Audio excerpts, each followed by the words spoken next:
ne kemi një strategji për ballafaqim me të kaluamën, një strategji për drejtësi tranzicionale, sepse viktimat nëse asgjë tjetër nuk meritojnë, e meritojnë drejtësinë, qofshin ato viktima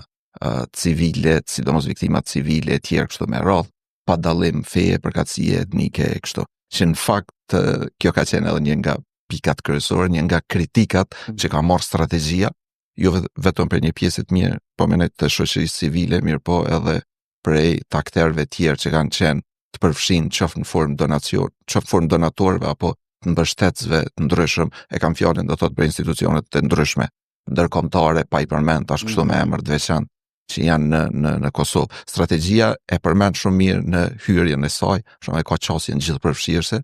mirë po që në mendimin ton, kjo qasje pastaj nuk karakterizohet në tekstin e matejmë të dokumentit strategjik.